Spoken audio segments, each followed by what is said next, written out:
Good morning on this bright and beautiful day. Still no rain in England. Getting pretty bad here.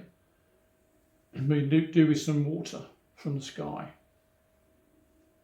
Anyway, just recently, my grandson came to visit, and we were chatting, and he casually asked my opinion of what is going on in the world today regarding humans and their place in this world and the civilization we live in.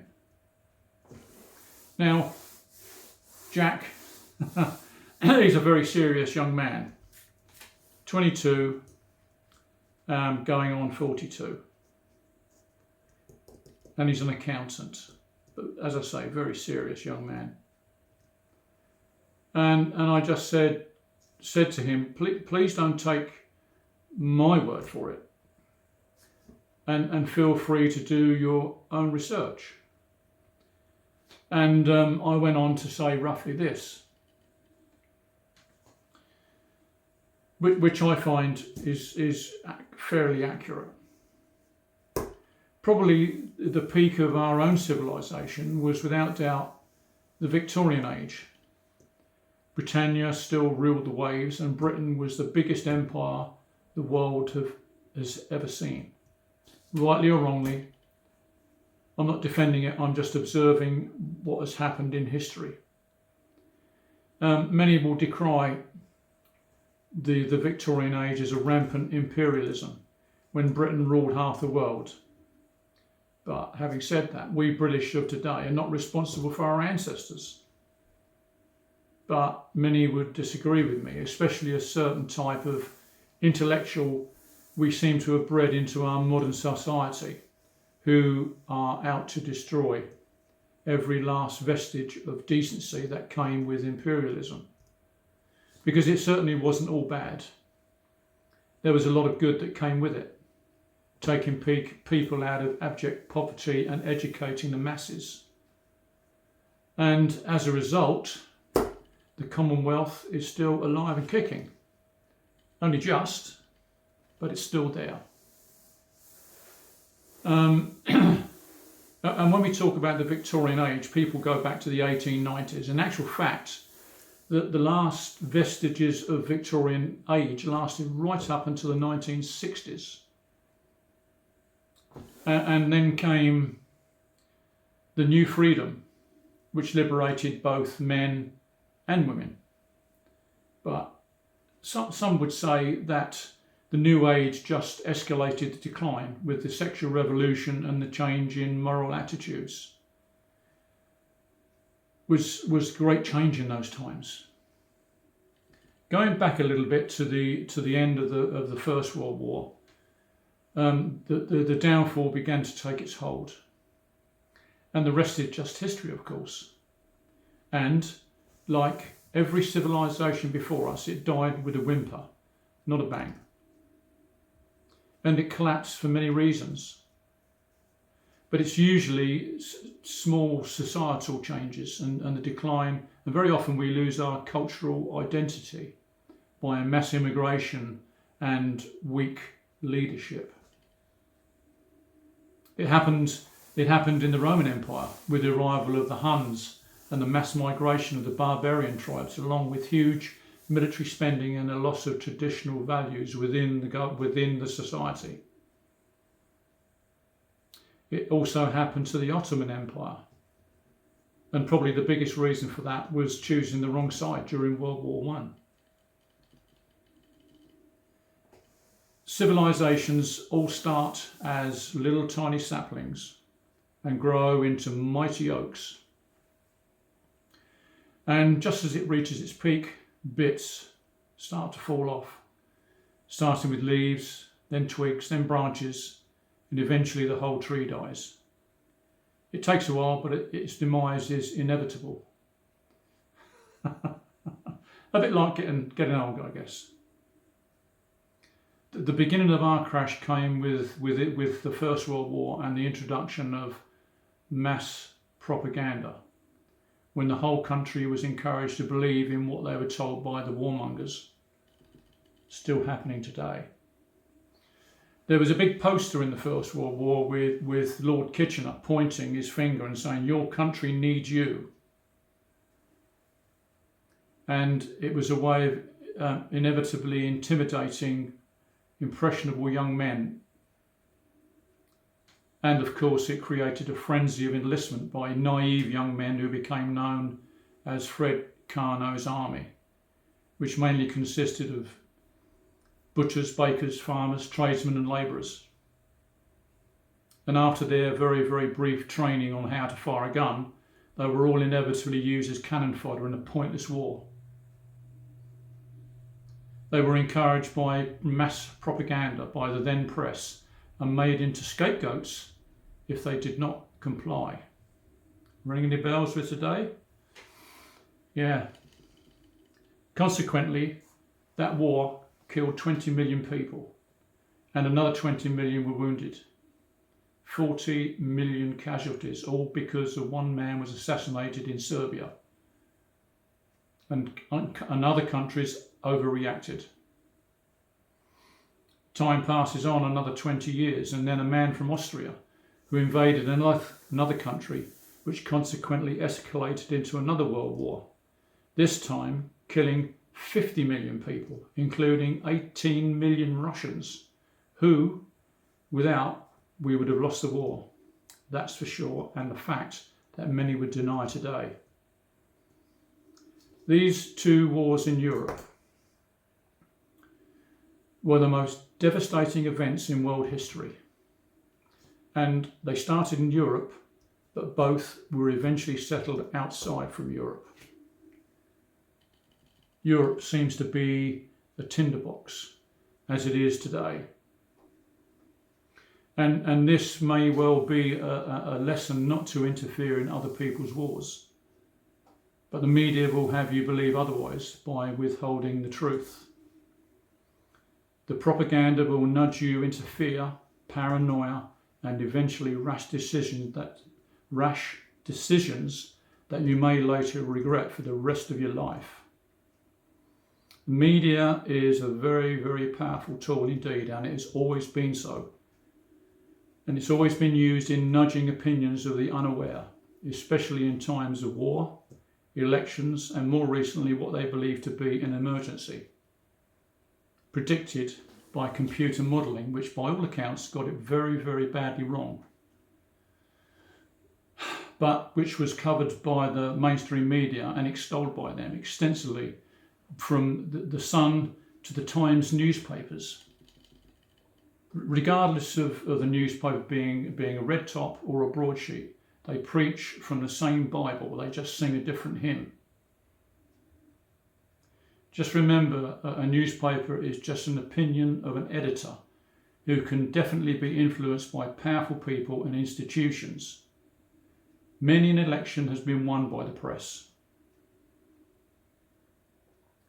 That's a fact. And of course, now journalism has been degraded, and if they're not careful, they face the consequences of singing the wrong song. The journalists and editors are terrified of reporting actual truths for fear of becoming the next Julian Assange, and it seems he is being persecuted for that very reason. Just another victim of a data-driven society that controls us more than what you think. Journalism basically has come down to copy and pasting things to suit the agenda of the editors. Moving on to today, the same media has additional influences from giant corporations who are very powerful institutions indeed, and are heavily influenced by social media and the hatred and ignorance that is mostly peddled there. Added to that, the diversity mumbo-jumbo of LGBTQA and any other letters you want to add on the end of the acronym. And we have the four little words, what is a woman? And it's a question that most politicians can't answer simply because they think they might lose votes if they interpret the question wrongly. We've become a nation led by mediocrity, with mediocre leaders leading us all down the wrong path. Oh, and then we have the intellectuals who insist that to be white is a crime. Most of these unsavoury intellectuals are like politicians. They're just in it for themselves and to stir up trouble when there is none. A term, I like this term, it's been around for a long time now, but a term that has been around some of these so-called intellectuals is skintellectuals, because they always debating about skin and white people.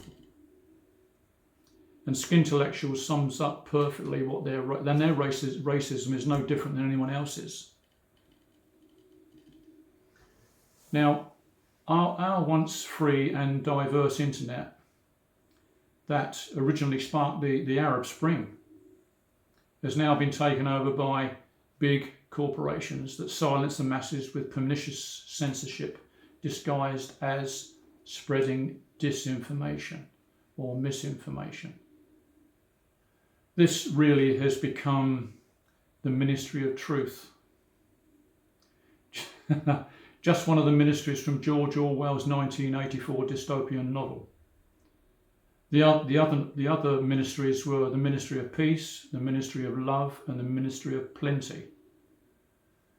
Well, the peace, love and plenty has taken a back seat in today's world, that's for sure. Just wait until this winter. It's going to be a winter of discontent. It's coming, and I'm sure of that. Peer pressure has become almost a pandemic of someone else's will over another, and groups form to attack those who do not comply, just as they have in other turbulent times in the recent past. Just take a look at history to see what's going to happen, because as sure as night follows day, we will repeat and keep repeating the same mistakes over and over again. It's like we have a certain death wish built into our psyche, the Midas touch in reverse, if you like. Human beings, of course, are complex creatures, and some are very manipulative and can actually persuade others to do their bidding by gentle persuasion or just plain selfish motivation on their own part. Good advice usually comes at a price, and the piper always has to be paid. When someone gives me advice, I look for the angle that's most beneficial to them. My advice? Don't give it or take it. Just rely on your own instincts, because that gut feeling tends to be the right one in the end. As a closing note, we can all see and witness the arrogance and hubris of America.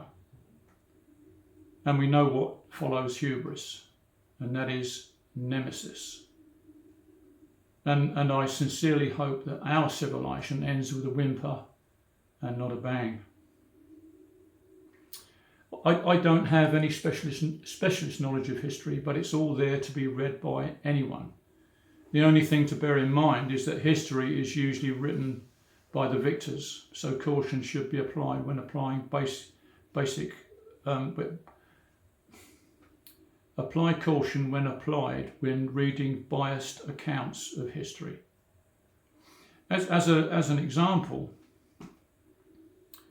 a BBC documentary recently about the fall of the Roman Empire would have you believe that climate change was to blame for its downfall. Well, plague and crop failures had some bearing, but not enough to collapse an empire. It's always the accumulation of little tiny things. Did you know this, for instance, that the denarii, the Roman coin, was gradually robbed of its silver until the last ones to be minted had barely any silver at all? Does that ring a bell? Well, it's the modern day equivalent of printing money. And also the equivalent to our fiat currency. Is today. Fiat currency isn't backed by gold or silver. It's just a promise to pay the holder. And as you know, promises are made to be broken, and they will be. By the way, the average empire lasts around 350 years. So the Western civilization is about there, I think. Having said that, some societies recover, but most don't. I would just like to mention a guy on YouTube who calls himself Morgth. Now, Morgth was a character from Tolkien. And this guy is a Geordie, and some may find his accent difficult to follow, but the guy is as sharp as a needle. And I'll leave you a link in the descriptions to this video. And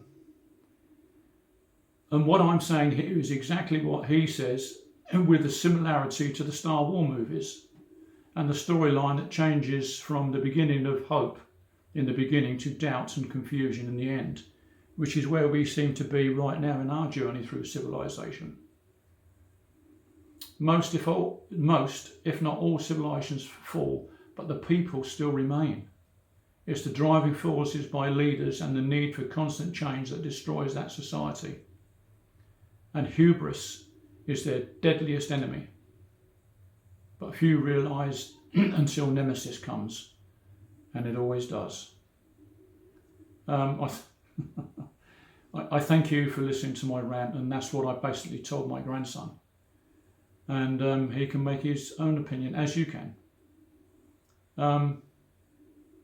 Please feel free to give my video an uptick or subscribe. It helps. Thank you for listening. Bye-bye.